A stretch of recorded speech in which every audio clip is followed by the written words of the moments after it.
It's just a heartbreaking loss, obviously, especially for our seniors, Riley and Key. I thought we accomplished a lot of great things this year, and to have it come down to this with such a great opportunity for us to bring it back home for a championship. Obviously not the way we wanted to go out. So really, really just heartbroken for our kids, and especially, like I said, our seniors.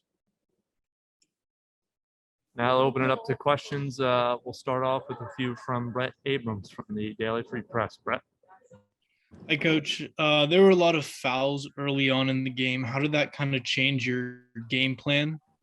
It was just it was hard to adjust. I think they called a lot of fouls on both sides, but we had 3 kids foul out. Our 2 point guards fouled out by the end of the game with significant time on the clock. I thought we battled in the end, but it just made it really difficult. You play more Tibbin when you're in foul trouble, afraid of getting charges, things like that. But I thought it just hurt us toward the end when we were using our press to our advantage and cut it a little bit closer where we thought we saw a light at the end of the tunnel. And then, our 2 point guards foul out, and then Riley fouls out. So it just made it a little difficult, but I thought they did call fouls on both sides. And how do you kind of manage the frustration of the players, especially late in the game?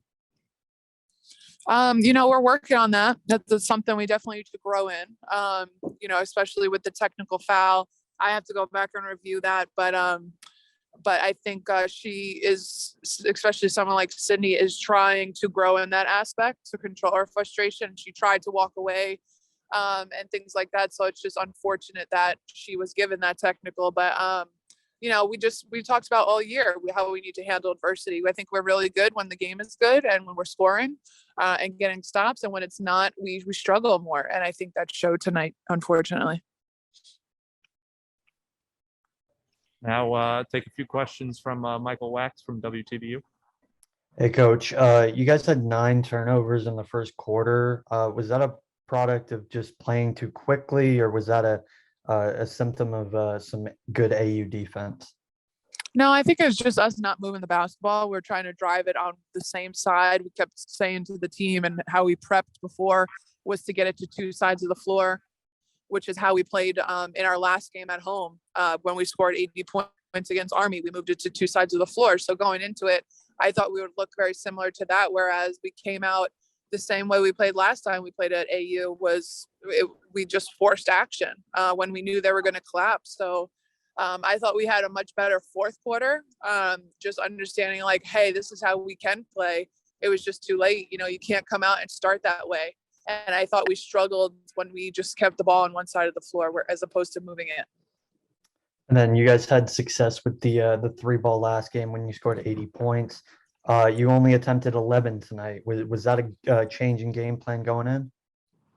I think it was just tougher because we couldn't get out in transition. Our defense leads to our offense a lot of times, and when you're not getting stops, you're getting less transition as well. So a lot of our threes last game came in transition, and we just didn't get those opportunities tonight. And then even though you've only been with the program for 1 season, you already mentioned the impact that the seniors have had and how this is a disappointing end for them. What sort of impact have you noticed that they made on the team?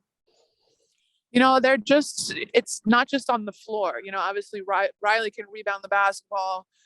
She can defend. I think Keith stepped up big this year when Riley was out with her hand. She had some big games. She had career highs for us. But it extends beyond the basketball floor. Both of those 2 are captains for us. Key is someone that the team can really go to for advice. She's kind of like the mama bear. Riley brings super hype and energy all the time.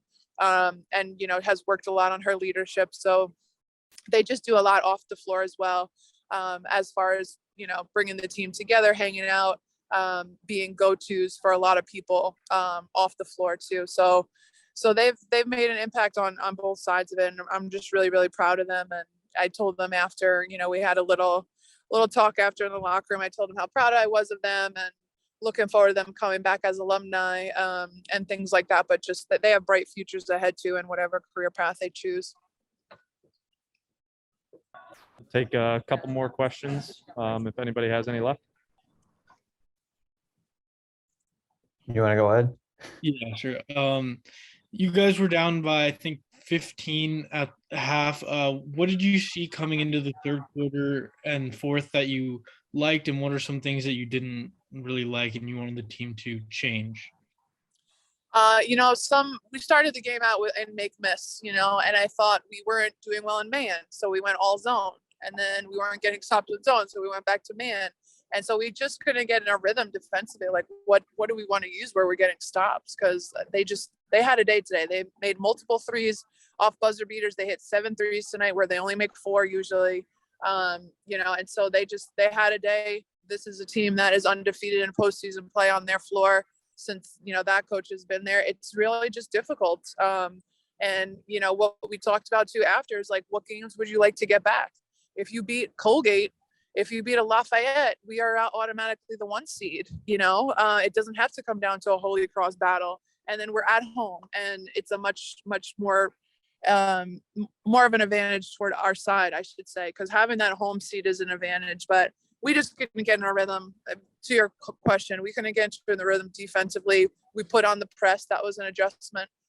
We actually have never worked on our press, moving it up to the baseline, and we did that today, and I thought we got some good stuff out of it. We battled back. They fought really, really hard at the end, till the very end, till the horn went off. So I have to be proud of them for that. We'll take one more question from each. Do you have them?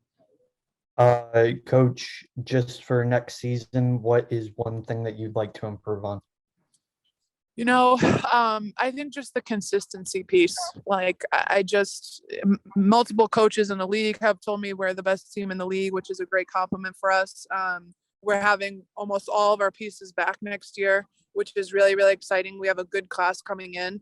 To potentially have all 4 of our all conference players return is huge. I think Sydney has a chance to be player of the year next year.